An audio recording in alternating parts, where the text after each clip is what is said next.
जन सेवा ही प्रभु की सेवा है। और हमारे क्षेत्र में कई ऐसे भी जन सेवक हैं जिन्होंने जन सेवा के रास्ते से को चुनकर और हमेशा जनमानस के समस्या को लेकर संघर्ष करते रहे हैं और जनता के बीच जाकर उनकी समस्या को सुनकर सरकार की योजनाओं का लाभ पहुंचाने के लिए सदा तत्पर रहते हैं। ऐसे ही हमारे बीच एक जन सेवक जी बैठे हुए हैं और अगर आप देवोग क्षेत्र से हैं तो इस शख्सियत को आप पहचानते होंगे। और मैं देवोग आया था तो हमारे जो युवा नेता हैं और नवनिर्वाचित जनपद सदस्य भी हैं, मुझे लगा कि उनसे भी बातचीत किया जाए। हमेशा जनता के बीच संघर्षशील हैं और जनता के बीच हमेशा वे लोकप्रिय रहते हैं क्योंकि जनता की आवाज़ है और हम सब युवा उनको प्रेरणा स्रोत भी कहते हैं। वे हमारे साथ वो बैठे हुए हैं, उनसे हम बातचीत करने का प्रयास करेंगे। नमस्कार, मैं यूमेन कश्यप और आप उदंती टाइम्स देख रहे हैं।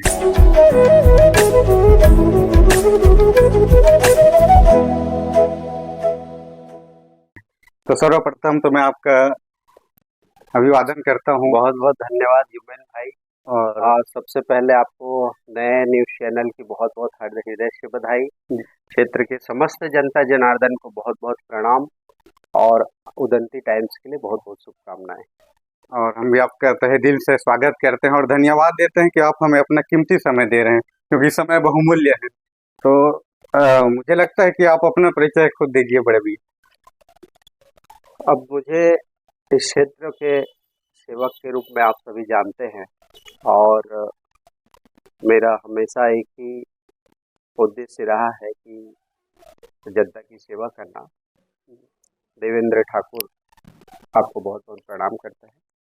अच्छा, जैसे बड़े भैया जी, अभी आप जनपद सदस्य भी निर्वाचित हुए हैं और इससे पहले आप सरपंच भी रहे थे जी और उस समय जिला अध्यक्ष भी थे सरपंच संघ के। जी और सरपंच संघ के जिला अध्यक्ष रहते हुए आपने महासमुंद लोकसभा के लिए प्रतिनिधित्व करने का भी मंशा रखी थी। हालांकि उसमें आपको निराशा का हाथ लगी, लेकिन उस समय से आपको इस जो क्षेत्र में है और क्षेत्र ही नहीं अपितु पूरे छत्तीसगढ़ में कि है कोई देवभोग में एक देवभोग का लाल है जो हमेशा जनता के बीच जाता है। उस समय तो शायद मुझे लगता है आपका हाईलाइट हुआ और आप भी हाईलाइट हुए।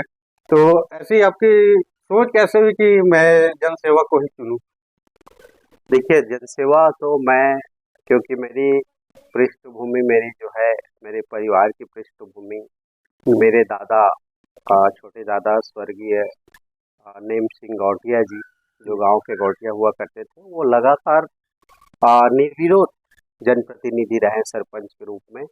और उस समय तो काफी बड़ा क्षेत्र हुआ करता था। आज जो ये 4-5 गांव है, एक ही ग्राम पंचायत हुआ करता था और वो निर्विरोध चुन के आते थे और जनता की सेवा में अक्सर लगा रहते थे। मेरे स्वर्गीय पिताजी शासकीय सेवा में थे और उसके पश्चात जो है उन्होंने भी राजनीति में कदम रखा और जनता की सेवा करते रहे अंतिम सांस तक।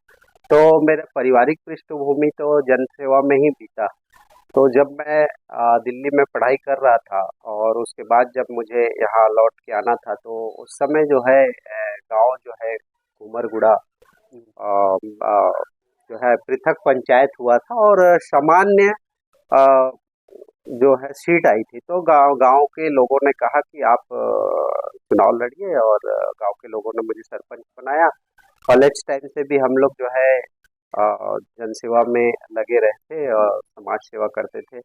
और चूंकि अपने पिताजी को, अपने दादाजी को मैंने देखा था कि जनसेवा में आगे थे वो, तो मैंने भी इसी रास्ता को चुना और आज तक मैं जनसेवा में लगा हुआ हूँ। अभी आप भाजपा से युवा नेता भी हैं और हर जगह भाजपा छाई हुई है। ट्रिपल इंजन की सरकार, जिले में भी भाजपा है, छत्तीसगढ़ में भी और केंद्र में भी। तो जैसा सरकार तो जन कल्याणकारी योजना चला रही है, जी हालांकि प्रयासरत है कि अंतिम व्यक्ति तक पहुंचे जी इसका लाभ। हालांकि सुदूर जो क्षेत्र है वहां तक थोड़ा सा विलम्ब हो जाता है। तो आपकी क्या मंशा रहेगी अभी 5 साल तक? और 5 साल तो नहीं बल्कि आप तो हमेशा ही जनता के बीच रहते हैं, और लेकिन फिर भी अभी आपकी सरकार है, तो ऐसी में आपकी क्या मंशा रहेगी, क्या रणनीति रहेगी? देखिए, भारतीय जनता पार्टी का मैं सदस्य 2005 से हूँ। जी। जब हम कॉलेज में थे तो श्रद्धेय अटल बिहारी वाजपेयी जी के जो देश के प्रति जो समर्पण था, भारत माँ की सेवा का भावना था, उससे जी। प्रेरित होकर मैं भारतीय जनता पार्टी में शामिल हुआ। जबकि मेरे पारिवारिक पृष्ठभूमि कांग्रेस से रहे हैं, अच्छा, कांग्रेस। लेकिन मैं अटल जी को अपनी प्रेरणा मानकर वहां से मैंने भारतीय जनता पार्टी में शुरुआत किया और धीरे धीरे करते आया। आज भी मैं जो है भारतीय जनता पार्टी का एक सिपाही हूँ और भारतीय जनता पार्टी की जो देश के प्रति समर्पण भावना है, जो जन सेवा की भावना है, जो राष्ट्रवाद की भावना है, इसी कारण से ही मैं भारतीय जनता पार्टी का सिपाही हूँ। रही बात सरकार की, तो आज ट्रिपल इंजन की सरकार है, केंद्र में भी, राज्य में भी और हमारे स्थानीय स्तर पर भी। देखिए, समस्याएं तो हमेशा बनी रहती हैं, आगे भी समस्याएं आएंगी, लेकिन उन समस्याओं के लिए कौन सी सरकार जो है कार्य करती है जनता के बीच, जनता के लिए ऐसे कौन सी योजनाएं हैं जिनसे जनता को सीधा लाभ होता है, ये महत्वपूर्ण होता है। माननीय मोदी जी के सरकार में अनेकों ऐसी योजनाएं हैं। अगर स्पष्ट तौर पे कहूँ तो जन्म से लेकर मृत्यु तक की ऐसी योजनाएं हैं जो सीधा हितग्राही को लाभ मिलता है। चूक कहाँ पे हो जाती है? चूक कहीं ना कहीं जो विभागीय प्रचार प्रसार की कमी या ऐसे अधिकारी जो अपनी जिम्मेदारी को पालन नहीं करते। सिर्फ अधिकारी ही नहीं, मैं जनप्रतिनिधि हूँ निर्वाचित, तो मैं हम अपने ऊपर भी लेते हैं कि ऐसे जनप्रतिनिधि, चाहे वो पंच हो, चाहे सरपंच हो, चाहे जनपद सदस्य हो, विधायक हो या सांसद हो, पद कोई छोटा नहीं होता। जनता के बीच से जो चुन के आया होता है, वो अगर अपनी जिम्मेदारी को निर्वहन करेंगे, अपने अपने क्षेत्र के जिम्मेदारी को निर्वहन करेंगे, तो ऑटोमेटिक जो है शासन की जो मंशा है वो जनता तक पहुंचेगी। आज ये हमारा क्षेत्र जो है पिछड़ा हुआ है, मैं मानता हूँ। दूरस्थ अंचल क्षेत्र में मेरा भी दौरा होता है, आपका गांव भी बहुत दूरस्थ अंचल में है, वनांचल के बीच है। मैं भी शोभा गोना से लेकर पूरे छत्तीसगढ़ से लेकर गरियाबंद जिले के चप्पा चप्पे में मैं गया हूँ। मैं इस बात को बहुत जिम्मेदारी के साथ स्वीकार करता हूँ कि बहुत सारी योजनाओं का लाभ, बहुत सारी मूलभूत सुविधाएं की का अभाव हमारे क्षेत्र में है, खासकर वनांचल क्षेत्र में। तो उसके जिम्मेदार सिर्फ सरकार है ऐसा नहीं है, उसके जिम्मेदार तत्कालीन अधिकारी भी रहे, हमारे जनप्रतिनिधि भी रहे। देखिए, योजना और जनता के बीच की कड़ी कौन बनेगा? जो चुन के आए हैं, जो निर्वाचित जनप्रतिनिधि हैं, वो चुन के आए हैं। अगर अधिकारी विभागीय कार्य नहीं कर रहे हैं तो उनके खिलाफ कार्रवाई होना चाहिए। मांग करना पड़ेगा आपको कि मेरे गांव में, मेरे क्षेत्र में इस चीज की कमी है करके। आप देखते होंगे मीडिया के माध्यम से, मैं हर माह रायपुर जाता हूँ और मेरा नित्य कार्यक्रम है, किसी न किसी मंत्री महोदय के पास मैं जाऊंगा, आवेदन लेके जाता हूँ। अगर मुझे मौका मिल जाता है मुलाकात करने तो मैं सीएम हाउस भी जाता हूँ। मैं जनता की आवाज को राजधानी तक पहुंचाने का भरपूर प्रयास करता हूँ। मैं ये नहीं कह रहा हूँ कि मेरे मांग पे तुरंत कार्रवाई हो जाती है, लेकिन मैं शुरुआत कर रहा हूँ। आज जैसे हमारे क्षेत्र में आप घूम रहे हैं, सड़क की समस्या है, लेकिन इस समस्या से अवगत कौन कराएगा? हम कराएंगे ना। हो सकता है हमने आज आवेदन दिया है, 1 साल 2 साल 3 साल बाद भी बनेंगे, उसकी प्रक्रिया है, प्रशासनिक प्रक्रिया, लेकिन हमें अपनी जिम्मेदारी निभाने की जरूरत है। मैं आपके चैनल के माध्यम से जितने भी निर्वाचित मेरे जनप्रतिनिधि हैं, सम्मानित जनप्रतिनिधि, आपसे आग्रह करूंगा, आप किसी भी पार्टी से बिलोंग करते हो, चाहे किसी भी दल का समर्थक हो, लेकिन सरकार किसी एक दल का नहीं होता है। आज जो माननीय विष्णुदेव साय जी मुख्यमंत्री हो, छत्तीसगढ़ के मुख्यमंत्री, ना कि भाजपा के, तो आप कांग्रेस से भी अगर बिलोंग करते हैं तो आप अपनी क्षेत्र की समस्या जो है सरकार के पास रख सकते हैं।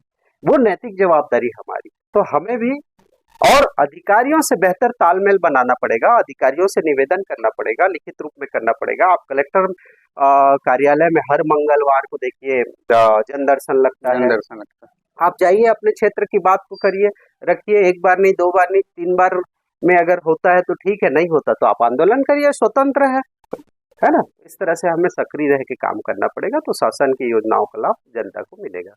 अच्छा, अभी जैसे आप एक मुहिम भी चला रहे हो, काफी प्रशंसा भी हो रही है। मैं अभी बीच में मीडिया में देखा था कि आप ग्राम स्तर में और पंचायत स्तर में चौपाल लगाकर लोगों की समस्या, और जैसे जो गांव है वहाँ पे राशन कार्ड, पेंशन और आवास योजना, कई ऐसे जो छूट भी जाते हैं हितग्राही, बिल्कुल, और उनको लेकर उनके बीच जाकर आप चौपाल लगाकर भी सोच रहे हैं।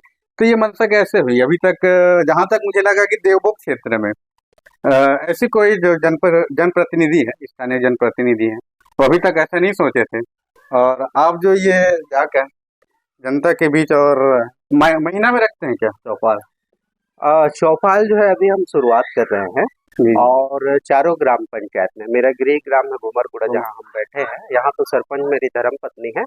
फिर भी मैं वो अपना कर्तव्य निभाती हैं सरपंच होने के नाते, मैं जनपद सदस्य होने के नाते अपना कर्तव्य निभाता हूँ। इसके पीछे कारण ये रहा कि जब मैं सरपंच था तो बहुत सारी योजनाएं आम जनता को क्या चाहिए। देखिए, आम जनता बहुत सरल है, उनको सिर्फ मूलभूत सुविधाएं चाहिए। राशन कार्ड, जॉब कार्ड, उनका अगर उम्र हो गया पेंशन कार्ड, दिव्यांग पेंशन, यही कुछ 4-5 चीजें जो है, स्वास्थ्य सुविधा, यही उनकी मांग होती है।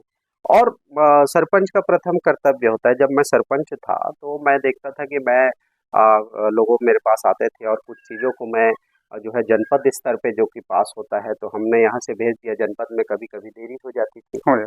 तो मेरा पर्सनल अनुभव रहा कि तत्कालीन जब मेरे सरपंच के टाइम पे जनपद के सदस्य रहे, अध्यक्ष रहे, जनपद के पूरे लोग रहे, तो मुझे कभी सहयोग नहीं मिलता था। अच्छा, आप अकेले ही हाँ, मैं करते करवाता था। हैं? तो वो चीज़ मेरे दिमाग में आया कि अब जब मुझे जनपद का चुनाव लड़ना है, तो मेरे जो क्षेत्र में 4 सरपंच हैं, उन सरपंचों के साथ मैं बेहतर तालमेल मिला के, बिल्कुल। क्योंकि ग्राम पंचायत का यह पूरा काम और जो पूरा अधिकार जो है सरपंच को ही होता है। लेकिन सरपंचों के जो सहयोग के लिए मैं जनपद में बैठा हुआ हूँ, तो क्यों ना हम जो है जन चौपाल लगाए, गाँव में जाएँ, गाँव में जाके लोगों के बीच हम बात करें और जो उनकी समस्या है जन चौपाल में तुरंत, जैसे राशन कार्ड है, हम फॉर्म लेके जाएंगे वहां पे।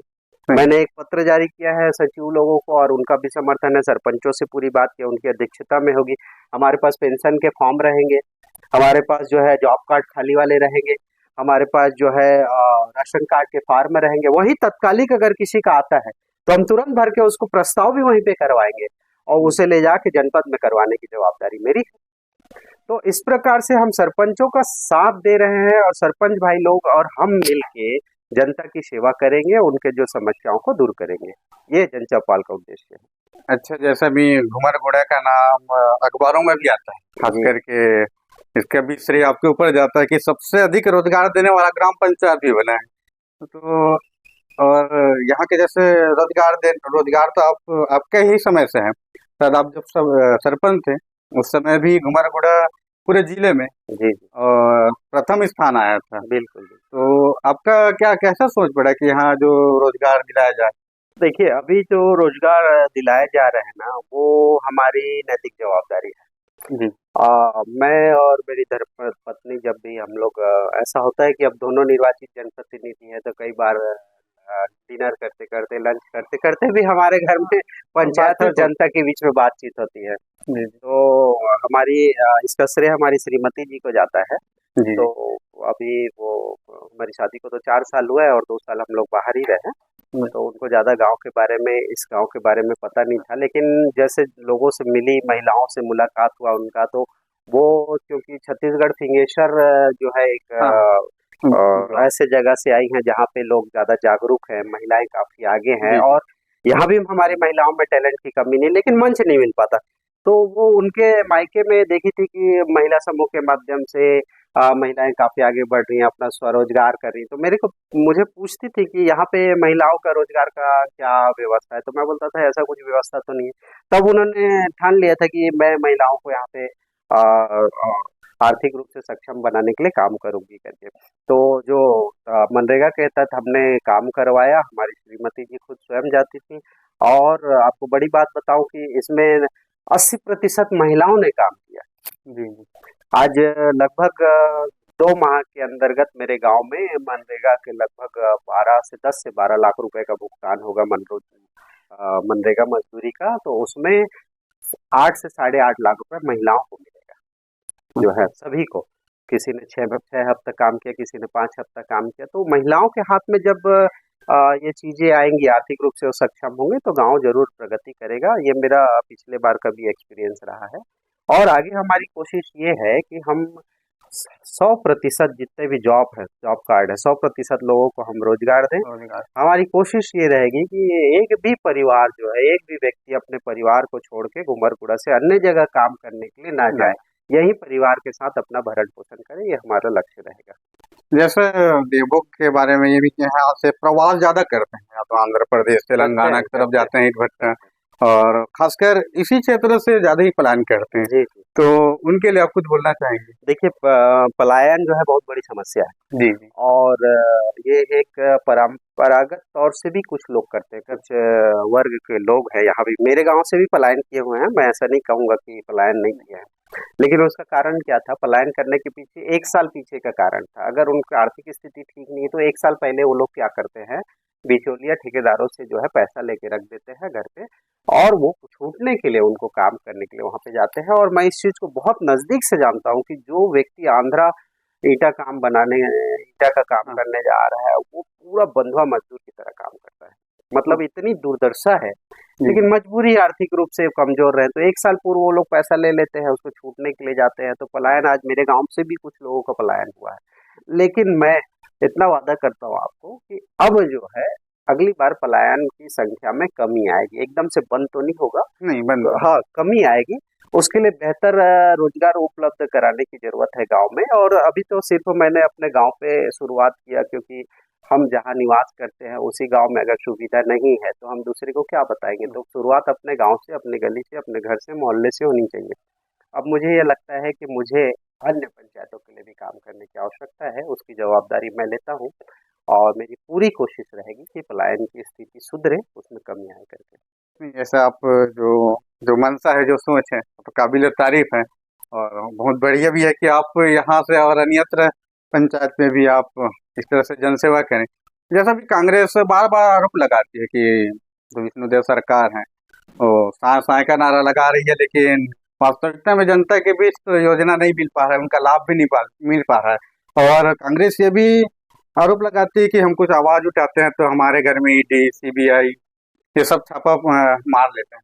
तो आपका क्या राय है? तब देखिए, कांग्रेस जो है विपक्षी पार्टी है, जी। और विपक्ष का नैतिक धर्म होता है कि सत्ता के खिलाफ वो, या सत्ता के विषय में कुछ ना कुछ करते रहेंगे वो लोग।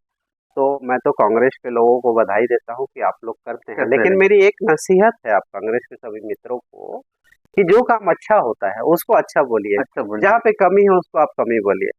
माननीय विष्णुदेव जी की साय की सरकार ने, अभी 1.5 साल हुआ है हमारी सरकार को, ठीक है। हम जो है सुशासन दिवस मना रहे हैं, ठीक है। सुशासन दिवस मनाने के पीछे मंशा क्या है उसको तो आप समझिए। सुशासन दिवस मनाने के पीछे मंशा ये है कि हमारी शासन की जो योजनाएं हैं वो धरातल पर कितने प्रतिशत पहुंची है, कितने प्रतिशत लोगों को उसको लाभ मिला है, वो आप कैसे जानेंगे? वो आप कब जानेंगे? जब उनके पास पहुंचेंगे। कांग्रेस के लोगों को तो धन्यवाद ज्ञापित करना चाहिए हमारे माननीय मुख्यमंत्री जी का, कि हमने योजनाएं बनाई, हमने सरकार चलाई, और हम खुद जाके पूछ रहे हैं लोगों के बीच में। आज हमारे गांव गांव में अधिकारी जा रहे हैं, पूछ रहे हैं आपको इस योजना का लाभ मिला कि नहीं मिला करके, है ना। तो हमें जनता की चिंता है, हमारी सरकार को जनता की चिंता है, तब तो हम लोगों के बीच जा रहे हैं क्या? अगर हम गलत काम किए होते तो हम लोगों के बीच चेहरा नहीं दिखाते, है ना।